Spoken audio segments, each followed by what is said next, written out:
Assalamualaikum warahmatullahi wabarakatuh. Berjumpa kembali bersama saya, host channel Cerita Tukang Jahit, yang selalu membawakan cerita-cerita horor, entah itu fakta ataupun mitos. Baik, pada kesempatan kali ini ada sebuah cerita. Ini kisah nyata, cuman ceritanya agak lumayan pendek. Ini kisah aku alami beberapa hari yang lalu, tepatnya hari Jumat tanggal 2 Juni 2023. Dan sebenarnya ini cerita bukan horor, hanya penasaran saja. Karena pada saat aku berkunjung ke suatu tempat, banyak orang mengira kalau aku sangat mirip dengan sosok seseorang yang sudah meninggal. Sempat membuat beberapa orang kaget dan shock, dan aku hanya berpikir dan bertanya dalam hati, semirip itukah aku dengannya? Baik, tanpa berlama-lama lagi, kita masuk ke ceritanya.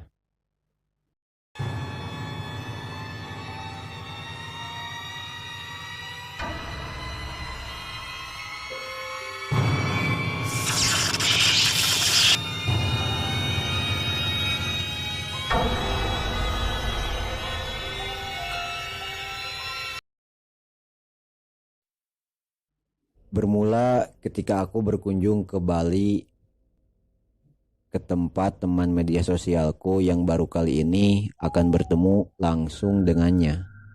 Karena ada satu keperluan bisnis, aku berangkat dari suatu daerah di Jawa Timur menuju Bali dengan mengendarai bus angkutan umum pada hari Kamis sore tanggal 1 Juni 2023.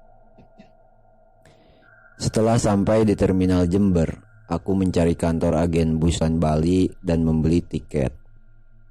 Tidak berapa lama, sekitar jam 10 malam, bus pun berangkat. Ini kali pertama aku ke Bali dan perjalanan terasa sangat jauh, lama dan melelahkan. Ya, untuk sekedar memejamkan mata saja rasanya sulit, padahal capek dan mengantuk. Apalagi saat melintasi jalan berkelok yang kiri dan kanannya dipenuhi hutan. Apakah ini yang disebut alas Purwo? Aku bergumam dalam hati. Aku teringat kata-kata temanku saat sebelum aku berangkat. Yang dia mengatakan, nanti kamu akan melewati hutan yang jalannya yang berliku-liku. Itu namanya alas Purwo Banyuwangi. Serem sih. Lebih baik kamu tidur saja, ucap temanku. Justru aku penasaran, ternyata tidak seseram yang aku bayangkan. Karena di sepanjang perjalanan, ramai kendaraan dan banyak orang serta warung-warung yang pada saat itu sudah tutup. Ternyata ramai juga di sini, gak seseram yang aku bayangkan, ucap batinku. Tiba-tiba ponselku berbunyi. Ada notifikasi pesan dari teman yang akan aku temui. Isi pesannya berbunyi, "Sudah sampai mana?"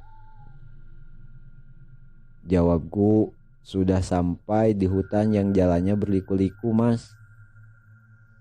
"Oh, sebentar lagi sampai," balasan dari temanku. Sampai pada suatu titik, masih di hutan dan jalan yang berliku-liku, aku melihat patung seorang wanita sedang menari dengan pakaian adat khas Banyuwangi. Tidak begitu jelas karena kondisi gelap. Hanya sesekali tersorot cahaya lampu mobil yang melintas. Sesaat pikiranku melayang ke desa penari yang sempat viral dan dipan.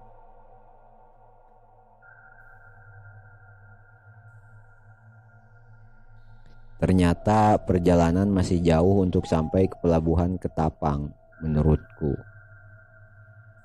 Singkat cerita, sekitar jam 3 lewat, dini hari, aku sampai di tempat tujuan di kota Jembrana, Bali. Setelah aku menghubungi temanku dan aku dijemput tidak jauh dari tempat aku berhenti, disitulah perumahan tempat temanku tinggal. Perumahan muslim yang bangunannya lumayan bagus. Sampai sana aku istirahat dan sempat dibangunkan untuk sholat subuh. Setelah itu aku istirahat kembali.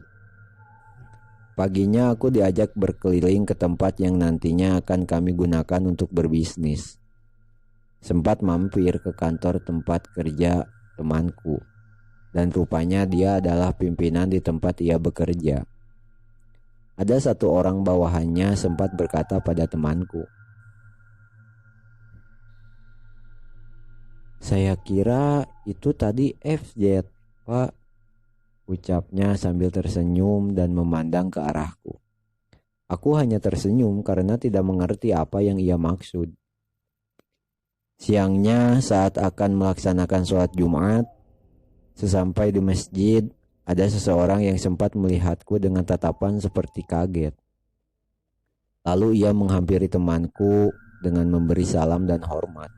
Karena temanku ini rupanya orang yang berpengaruh dan dihormati di lingkungan itu. Aku tidak mengerti apa yang ia bicarakan dengan temanku. Seusai sholat Jumat, banyak para tertua, pengurus, dan para dewan kemakmuran masjid yang sempat membicarakan aku. Temanku hanya berkata, "Mirip kan?" Aku sempat salah tingkah dan hanya tersenyum, karena memang belum mengerti maksud dari semua ini. Ketika pulang begitu sampai di halaman masjid, temanku berpesan dengan seorang perempuan. Atau tepatnya temanku itu berpapasan dengan seorang perempuan lalu menyapa dan berkata, "Mbak, coba lihat mirip Pak Izkan." Lalu perempuan tersebut menatapku dengan tatapan yang tidak bisa aku mengerti. Aku kembali hanya bisa tersenyum dan salah tingkah.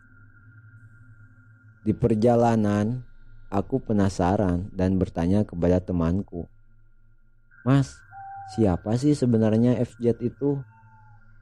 Temanku menjawab, "FZ itu sangat mirip dengan kamu. Rumahnya tepat di depan rumah saya, tapi dia sudah meninggal." "Oh, begitu ya?" Aku hanya bisa menanggapi singkat, padahal ingin sesekali bertanya banyak tentang FZ ini. Ya, tapi sudahlah. Tidak sampai di situ. Malamnya sekitar ba'da maghrib, aku dan temanku duduk santai di teras samping rumahnya yang lumayan besar. Lalu ada tamu datang mengendarai sepeda motor dan mengucapkan salam. Aku pun membukakan gerbang yang masih tertutup dan menggeser gerbang tersebut. Saat melihatku, tamu ini sempat tertegun beberapa saat dan tidak segera masuk gerbang setelah aku bukakan gerbang. Rupanya tamu ini adalah kerabat dari temanku dan biasanya merangkap menjadi driver di beberapa kesempatan. Setelah mengobrol banyak, akhirnya ia berkata, "Kok bisa ya mirip dengan FZ?"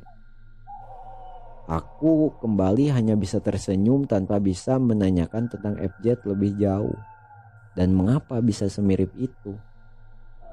Nah, iya kan?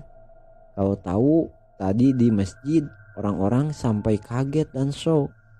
Ada yang gemetar dan bertanya ke aku, "Itu siapa kok bisa mirip dengan FZ?" Temanku menjelaskan kejadian di masjid siang tadi pada kerabatnya ini. Apalagi pas pakai peci putih tadi. Udahlah, itu FZ banget. Face-nya dan cara berbicaranya juga sama, imbuhnya. Itu dia, aku sampai gemetar tadi, sampai mengucap astagfirullah. Kerabatnya lebih antusias menceritakan keterkejutannya saat melihat aku pertama kali tadi di depan gerbang. Aku hanya mendengarkan cerita mereka dan sekilas menatap rumah almarhum FJ yang kata temanku tepat di depan rumahnya. Untungnya aku hanya sehari itu saja di situ, karena beberapa saat kemudian setelah sholat Isya, aku kembali ke Jawa Timur. Mungkin jika keluarga FJ melihatku, mereka akan sedih melihat wajahku yang mirip dengan putranya. Mungkin suatu saat nanti aku akan berkunjung ke sana lagi. Dan kemiripan yang menurut mereka benar-benar mirip ini hanyalah kebetulan saja. Karena kan katanya di dunia ini orang memiliki 7 kembaran. Wallahu a'lam bishawab. Sekian ceritaku. Memang ini bukan cerita horor, tapi terasa horor bagi mereka yang saat pertama kali melihatku. Karena mereka berpikir, kok bisa ada orang semirip itu ya? Nah, bagaimana tanggapan sahabat channelnya Cerita Tukang Jahit? Apakah kalian atau saudara ataupun teman-teman kalian pernah mempunyai pengalaman yang sama sepertiku ini? Kalau ada, komen di kolom komentar. Terima kasih. Wassalamualaikum warahmatullahi wabarakatuh.